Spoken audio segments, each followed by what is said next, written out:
Once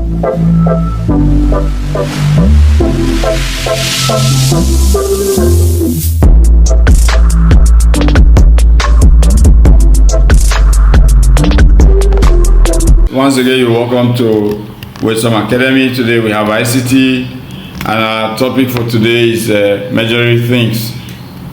Okay, measuring things over the topic of ICT for everyday use of ICT. What are the things the part 2 of what we did yesterday? This is part 2. Okay, so what are the things we use ICT to do, or what are the benefits we get from the invention of information technology? So we say we can use ICT to also measure things. Okay, we can use ICT to measure things. How? Let's say, for example, a sensor such as temperature sensors, they are connected to computers, and sensors can measure things. And this information can be connected to a computer and displayed to give us a specific result of measurement. So computer can then monitor the signal from a sensors, okay, react to changes, or it can record the data for later use from the sensors at a predefined time interval. So the sensors can continuously and constantly measure values which are displayed on the computer, and which helps us to have, like for example, whether the temperature of our body can be sensed. Okay, and the temperature of the environment can be sensed and be sent to a computer to measure the weather of a place or the climate of a place. So there are so many things. We have pressure sensors, we have temperature sensors, we have humidity sensors, we have kinematic sensors, we have all kinds of sensors, so which can measure parameters or data at every given point in time, or at any given point in time. We have force sensors that can measure by sensing a force. Okay, so, and this information can be displayed in a computer for use or for interpretation or for whatever we want to use them for. Where is computer measurement used? We can use computer measurement anywhere that data needs to be gathered regularly, anywhere we need data. For research purposes, we use measurements that we collected from questionnaires and which can be put into computer use. And we can computerize our data by creating a data logging system which we can use at any point in time. Now let's take a look at some of the ways we can get the data that we can computerize. Some of the ways where we get data that we can computerize. One is scientific experiment. Okay, scientific experiment. You see, scientists, they do carry out measurement. For example, you go to the field, you do survey measurement to survey the land, to survey the plot, to survey roads for construction, to survey the plot of land for building, for whatever they want to do. And not only that, we carry out basic scientific experiment. We do chemistry experiment, we record data, we do chemical experiment, we do some engineering measurement, engineering experiment, current voltage measurement, and then we can plot graph, we can do analysis and get data for computer usage or for computer logging. Okay, so we can do questionnaires, share questionnaires to find out about maybe how people react to food type. We can share questionnaires to find out how people perceive a particular thing, and such information we gather, we can make them computer data, like doing computer logging. Now, that's not only the things we use, we also scientifically we can measure temperature of liquids, temperature of different things, and record this data. Another use, or another a place where we can get measurement data for computer is the weather stations. In weather stations, we are able to place in very remote areas to collect data about rainfall, temperature, wind speed, wind direction, and so on and so forth. Data needs to be gathered all day in weather station. Now, this data can be used by weather forecaster to predict the weather over the coming days, whether it's going to rain tomorrow, whether what will happen tomorrow, what will happen in the next few days. They can collect data and forecast and carry out a weather forecast or what is going to happen. Another place where we get data for where we get computer measurement from is environmental monitoring from the environment. When we monitor the environment, we can get data for computer usage, right? Scientists are very concerned about the effect of the humans and having on the environment, the effect the human being is having on the environment, the impact of human beings on the environment regarding with pollution, interaction between living things and non-living things and their natural habitats. So when we monitor the environment, we can get data that can be logged into a computer. So computer-based data logging is often used to help gather evidence of this effect, the level of water, okay, in the dam, and the speed of water flowing in the river, and the amount of pollution that are found in the air, also the amount of pollution that is sewage pollution that is found in the water, the amount of oil spillage in the water. All of these are from the environmental monitoring system. We can get all this data that can be logged into the computer. Now, why use computer to measure things? Why do we use computer to measure things? Even in telecommunication closet, we use the computer to measure the signal, to check the signal, to measure the signal fluctuations, whether the signal is good enough or not good enough. So we use all of this, okay? Now, why do we use the computer to measure things? Why?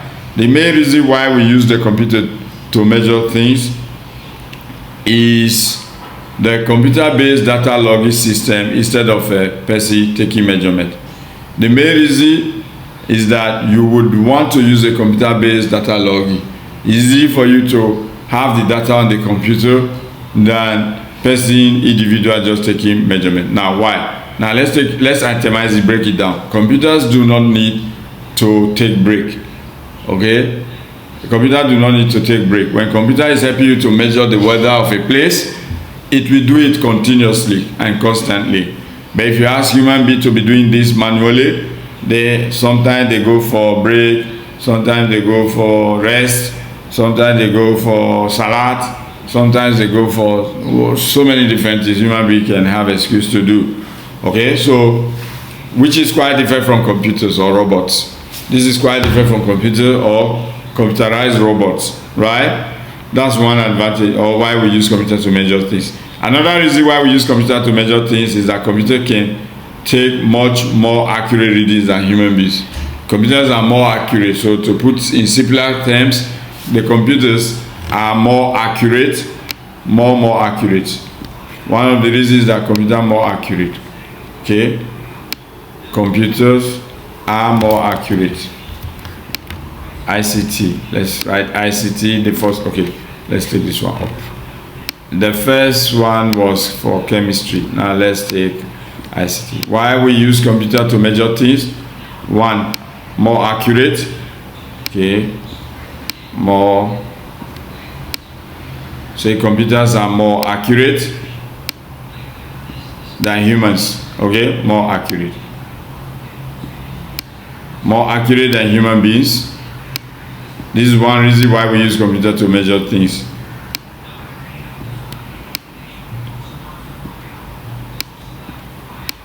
Another reason is that no break. They don't have to take break. Number two reason, no break. Computers don't need break. No break.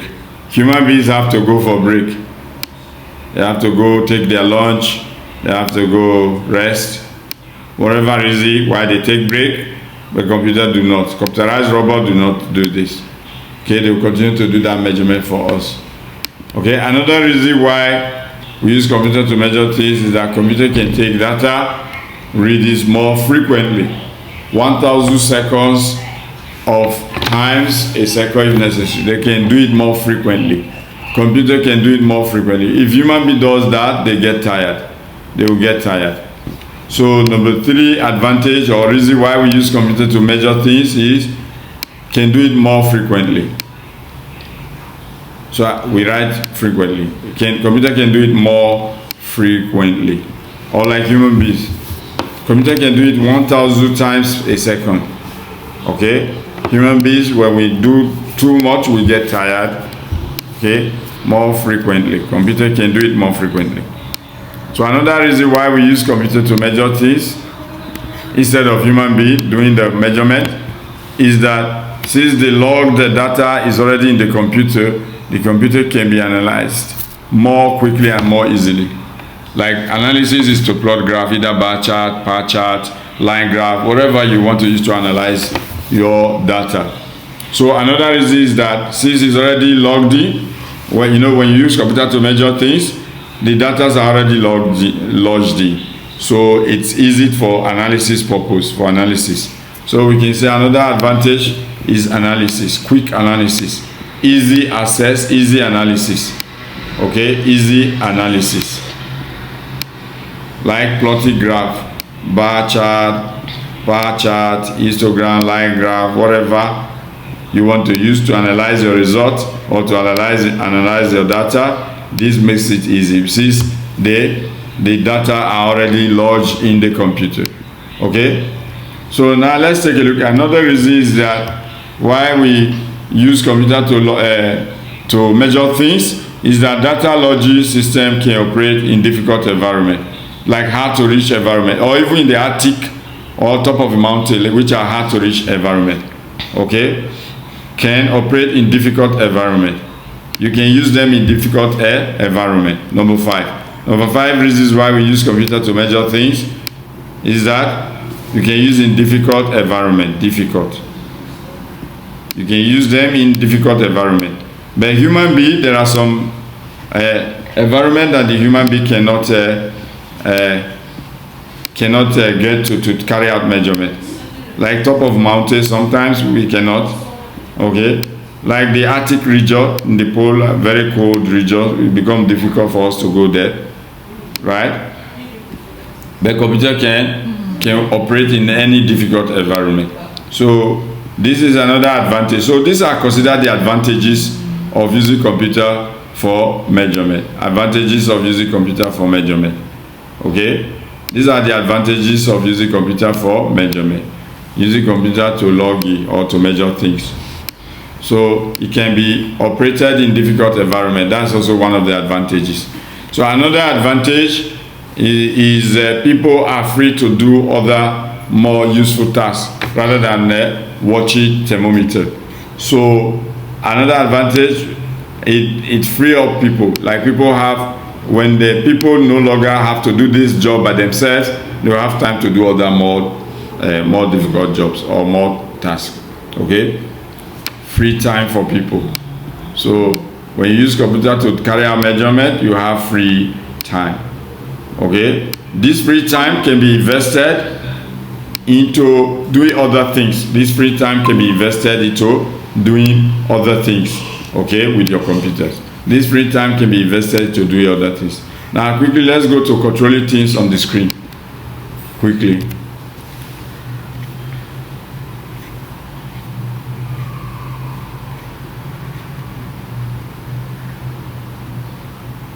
Okay, so now let's talk about the total graphics.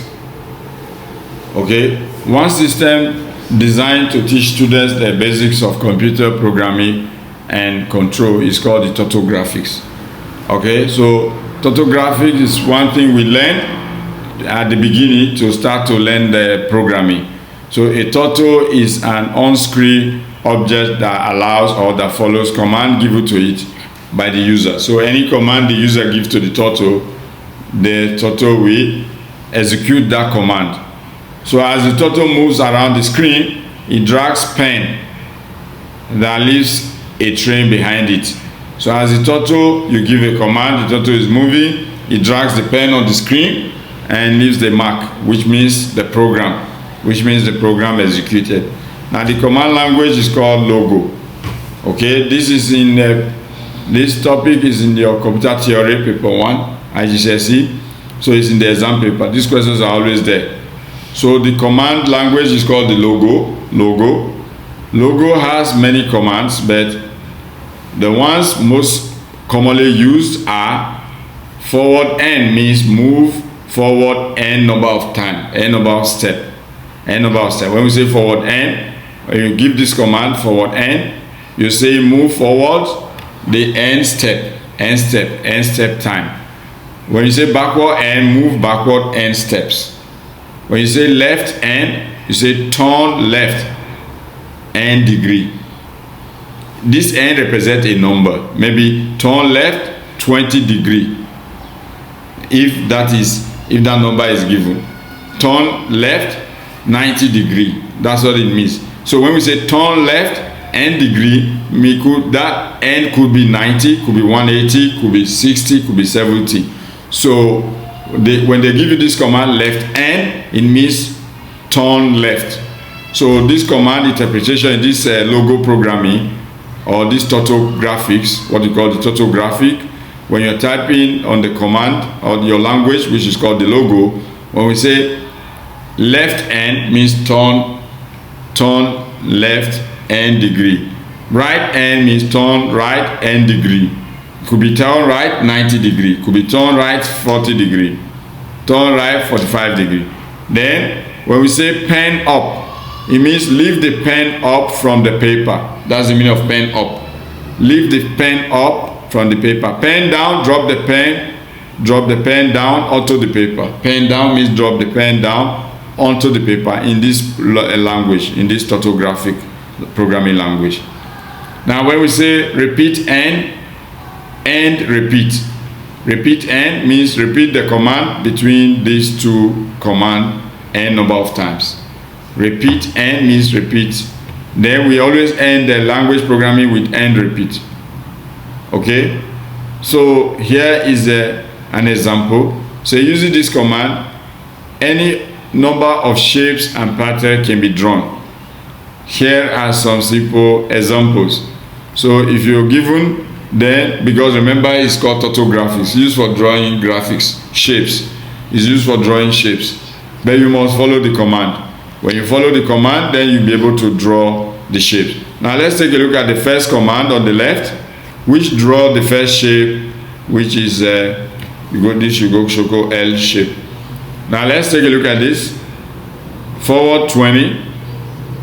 Forward means what? We say forward means move forward n times. Means move forward 20 steps.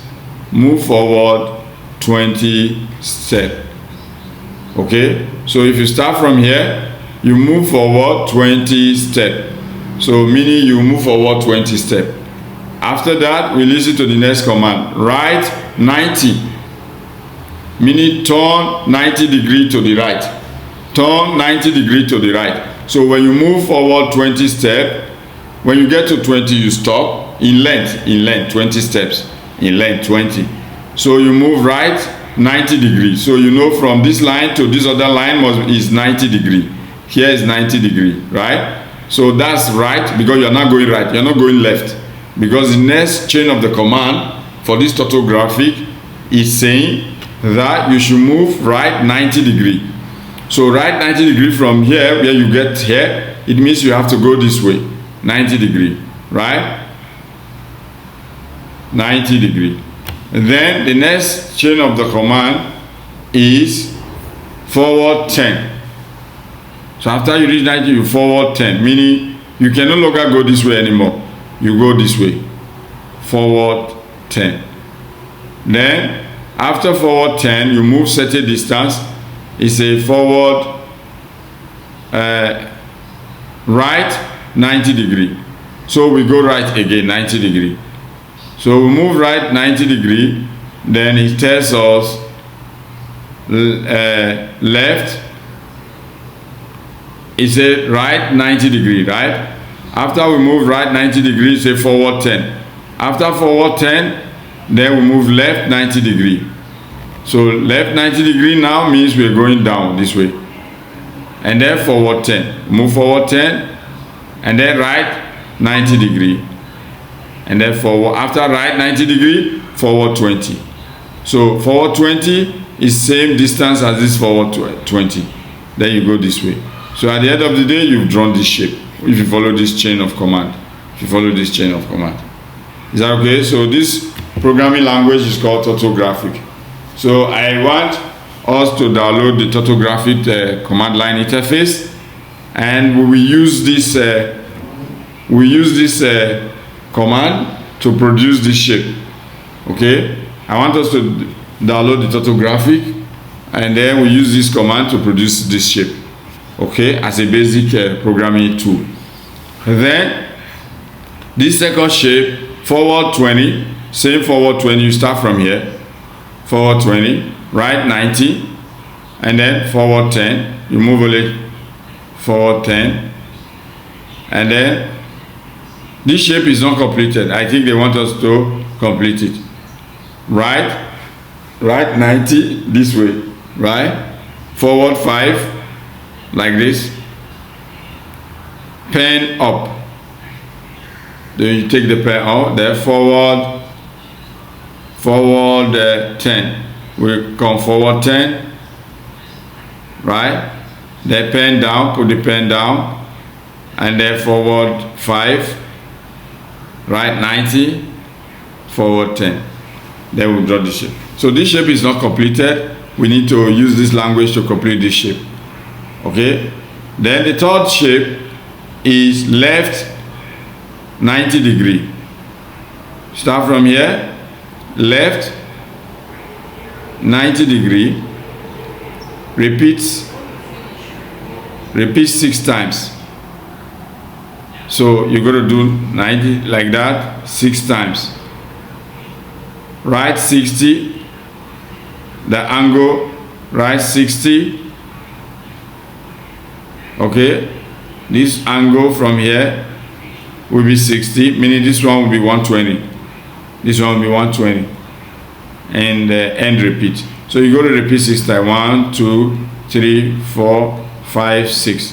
Once you get the angle inside, the interior angle and the exterior angle, you repeat 6 times and you get this shape.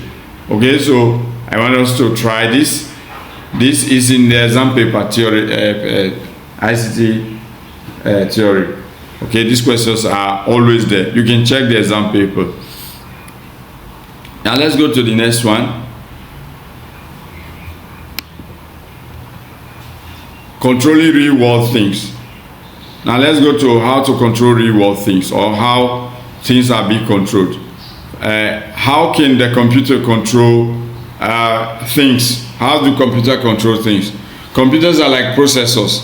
They're like processors. They process the input data from the sensors and give us an output data into an actuator. They feed the output data into an actuator. So they get the input data from the sensors, like a sensor senses the environmental temperature or humidity or pressure, and logging it into the computer. The computer processes, interprets the data, and feed this output into the actuator. In a whole system, in a computer system, like every other normal system, it is made up of 3 parts: the input, the process or the processor, and the output. The input, the process, the processor, and the output. This input could attain things like the input device when you study the computer, the input, the processing part, or the memory part, then the output part, or the output part. But in real life, we have the inputs like sensors, like thermistors, temperature measuring things, pressure measuring things, force measuring things, humidity measuring things. Okay, they are all called sensors. Something that can sense a physical parameter and feed it to a computer for process. And when it's processed, it can be sent out as an output. It can be sent out as an output into any actuator. Actuators are now those things that take the electrical signal and produce a physical impact, a physical parameters. Sensors, they convert physical parameter into electrical signals. A sensor is a device that converts a physical parameter such as temperature, pressure, humidity, and vibrations, any physical parameters, force, pressure, any physical parameter into an electrical signal of current, voltage, and frequency. Why the computer processes that, and then the actuators are those devices that now take these electrical signals and reconvert them back to physical parameters. They take this electrical signal and reconvert them into physical parameters.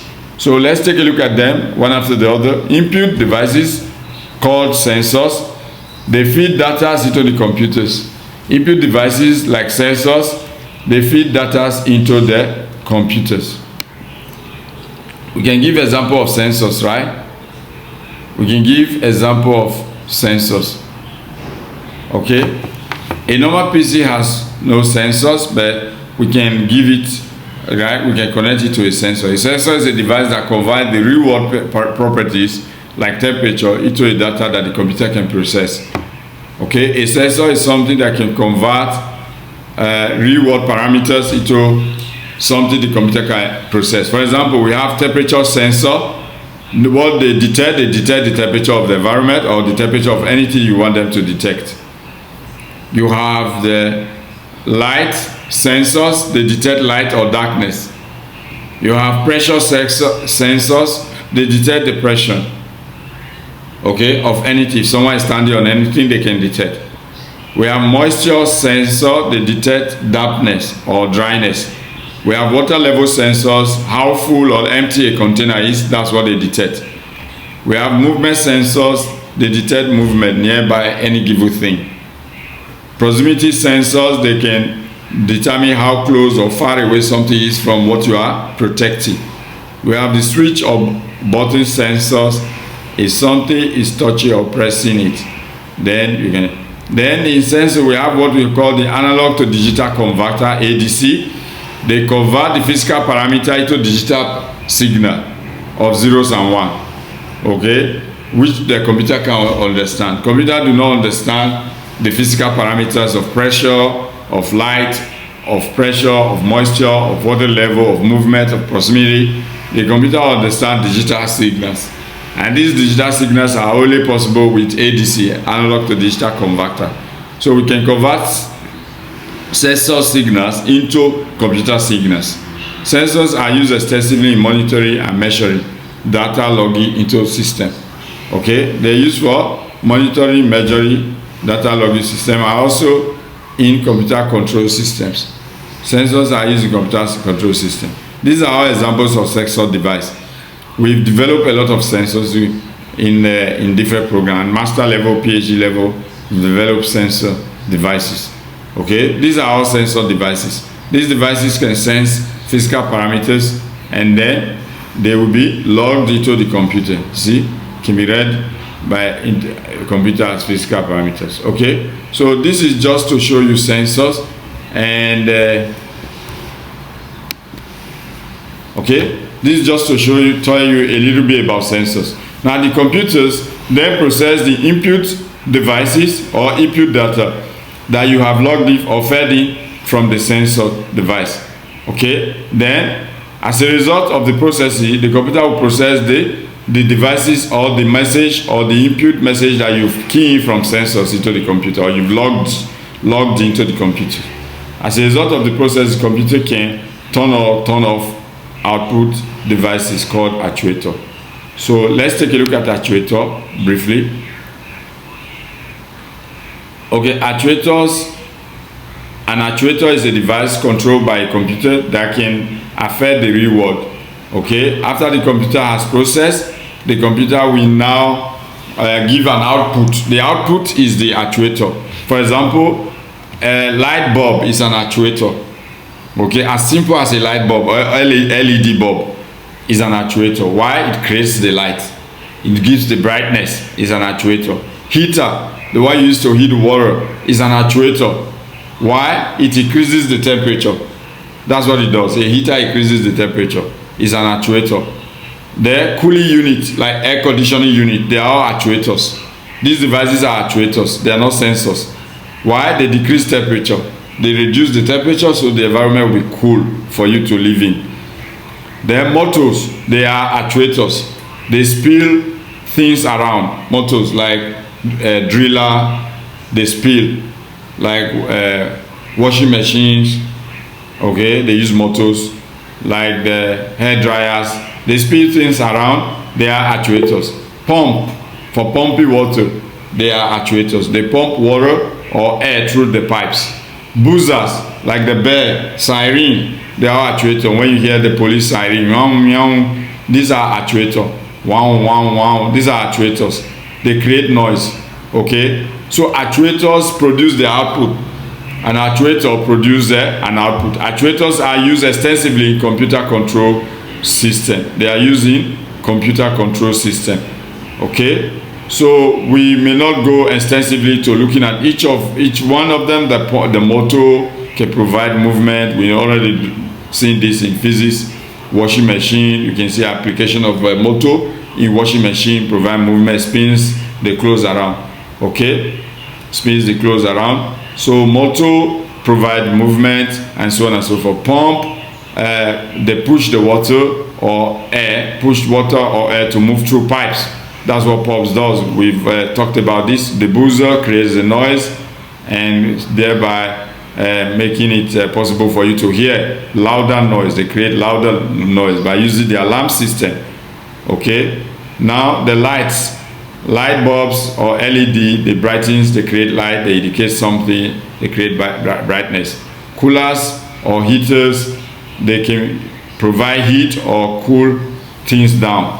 The heaters, they provide heat to heat things, and the coolers, they cool things down.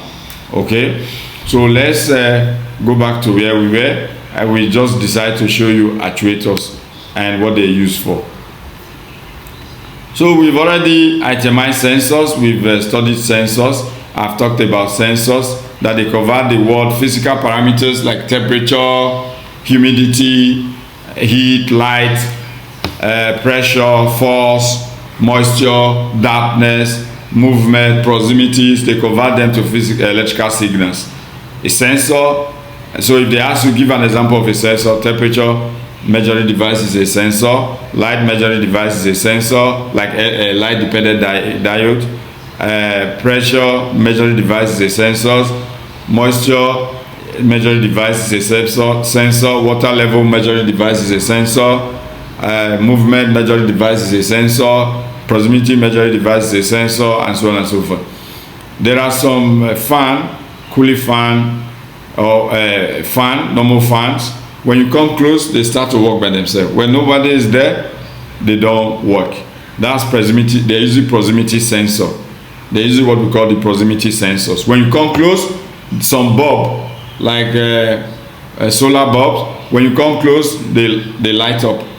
When you don't, they don't light. Some bulb, electric bulb, they be programmed with proximity sensor that when you come close, they light. Some ceiling fans or some fans, when you come close, they start to work. When you go away, they stop.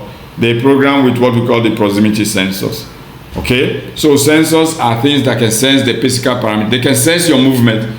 They can sense your presence. They can sense darkness. They can sense weight of something sitting on them. They can sense light. They can sense temperature. They can sense how full or how empty something is. So these kind of devices are called sensors. They can be converted before they can be fed into the computer. You know, you cannot feed temperature like that, just like that. You have to convert it to a digital signal. So we need an ADC, analog to digital converter. Now let's briefly take a look at an analog to digital converter. Analog to digital converter convert an analog signal such as voice. The speech is an analog signal which can be measured with the sensors. Okay. This speech goes through a microphone and can be converted to a digital signal, which is ones and zeros, which is a language that is understandable, alphanumeric or numeric codes. So they are converted. Your speech are converted into numeric codes, which is what is understandable by the computers of ones and zeros. These are called digital signals. Okay, this is an analog signal. This analog signal, which is analog pressure waves through the air. This analog pressure wave from this guy making speech goes through this analog electrical signal along the wire. It moves through this analog electrical signal along the wire, and then computers or most other modern electronic devices such as the cameras, the mobile phones are digital devices. Because they are digital devices, this analog signal cannot just go into them. They need to be converted. They need to be converted to numeric codes, or what we call the digital signals. They need to be converted to numeric codes, or what we call the digital signals of ones and zeros only. Of ones and zeros only. Okay? So signals of ones and zeros are called digital signals. Signals of ones and zeros, numeric values of ones and zeros are called digital signals. So an ADC is a device that will convert your speech or your pressure or light intensity or temperature into ones and zero before it goes into a computer. So an ADC is like an interface that helps to convert an analog signal into a digital signal.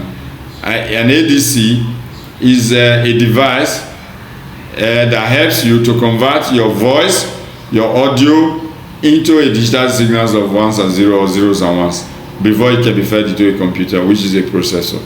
Okay? We also have the opposite, digital to analog converter. We also need a DAC, digital to analog converter. After the computer has processed it, in order to feed it to actuator, we need to convert the ones and zero into a physical parameter. Okay, so in that case you need a DAC.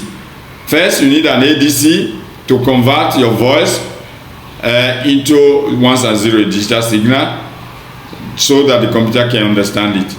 After that, after the computer has processed, the output from the computers of ones and zero need to be converted to an analog signal. You know, it's a digital signal, needs to be converted to an analog signal so that you can hear the music. For example, let's say you want to hear music, so that you can hear the whatever analog signal from your MP3 player. So it needs to be converted from ones and zero, because you cannot hear, you cannot understand, you cannot process or hear ones and zero. These ones and zeros or zeros and ones needs to be converted to physical parameter, which can now be understood. Okay. Okay, so that's that for that. Now let's move to where we are. Let's move to what we're doing. Just quickly, we decided to show you this. Now we've talked about actuators. We say actuators are mechanical devices that helps to show us the physical parameter from the real world after the computer has acted upon them. We gave example of actuator. We said the light bulb or LED that creates light, the heater that increases temperature, the cooling unit that decreases temperature, the motor that spins things around, the pump that pushes the water, the buzzer, the bell, the siren that create noise. All these are actuators. Now let's go to the making decision process, which is the computer. You know, we have a sensor, number one, the first phase. We have the computer, the middle phase, and we have the last phase, which is the actuator. Now we jump the middle phase. We talk about the sensor, the first phase, and the last phase. The input is the sensors, the output is the actuator. Now the processor is the computer, which is the process. Now let's talk about the process a little while. Now we say the step followed by the computer in a control system are just about the same for all systems. Now let's, first of all, number one is to check the data from the sensors. If necessary, turn off or turn off. That's like your computer will restart. Okay, sometimes if necessary, not all the time, if need be. Okay, turn on, turn off one or more of the actuators. Okay, then go back to step one, check the sensor again. Now that's it. The computer, this is what they normally do. Where is computer control used? Where do we use computer control system? Many of the devices that we use in our everyday life are controlled by one small computer in them, inbuilt computer in them. One of these is washing machine. You see the panel board, there is a computerized system in the panel board. The ATM machine where you pay money, okay, it's computerized. The washing machine is computerized. You select water, you select spin, you select wash, and all of this, select dry, whatever. See, it's computerized, and then it starts to work by itself. It's computerized. So computer is applied in washing machine. Another place is the air conditioning system. Air conditioning systems are computerized. Okay, they are computerized. They are working with computer programs. Another place where we find computer control system is programmable microwave ovens. Microwave ovens. Microwave ovens are computerized. You can set the timer, and you can go, when you finish it will click off, to log off by itself. They are computerized. Now in modern time, in recent time, cars are now computerized. In those days we have analog cars. Okay, now they are computerized. If you see the dashboards of cars, they have all computerized systems.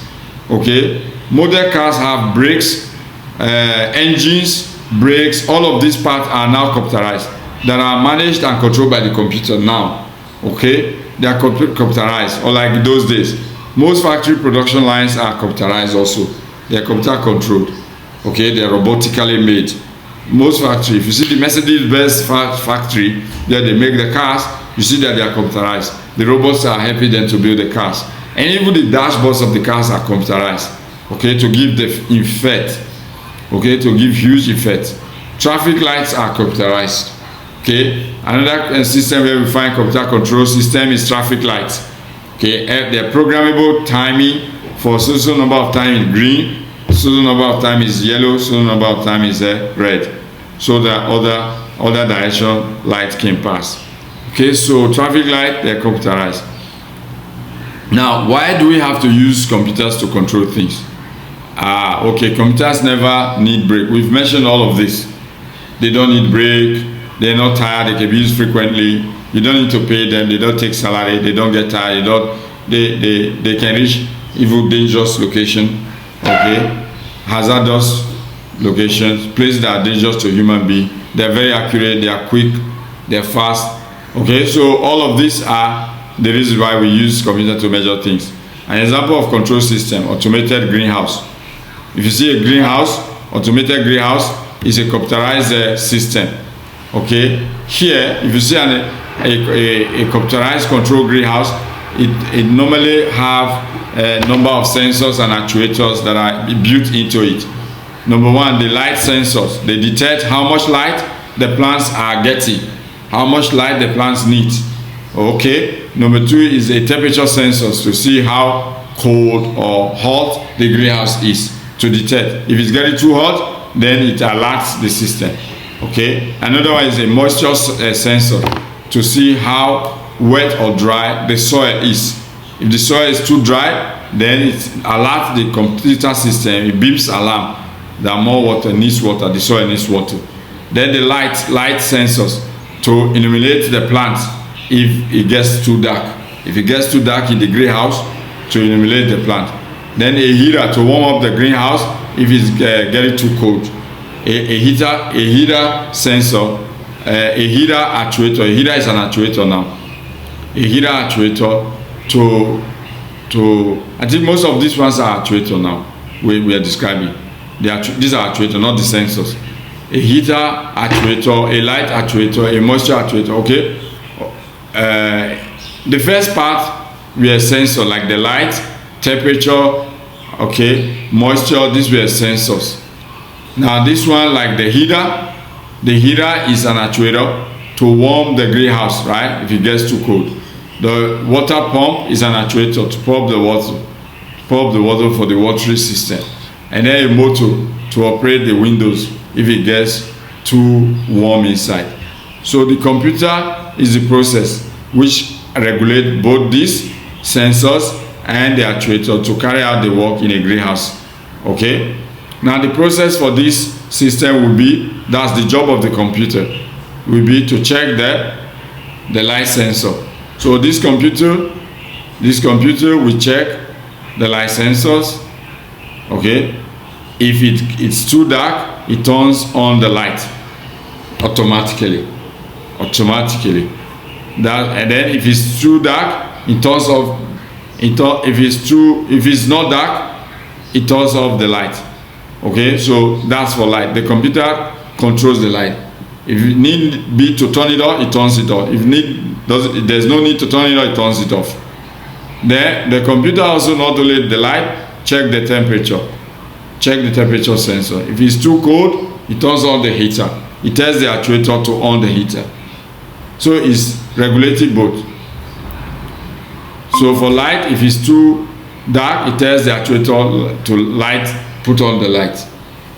In the case of temperature, if it's too cold, it tells the actuator to turn on the heater. So the computer is regulating both the input and the output. It's regulating both the sensor and the actuator. If it's too hot now, it tells the cooler to cool the place, the cooler actuator. Then also it's used to check the moisture sensors. If the soil is too dry, it tells the water pump actuator to pump water to the soil. If the soil is too wet, it tells the water pump to turn off the water. So that's the process, what the process does. Is that okay? So for ICT, this is I think next class we do the modeling things. Okay.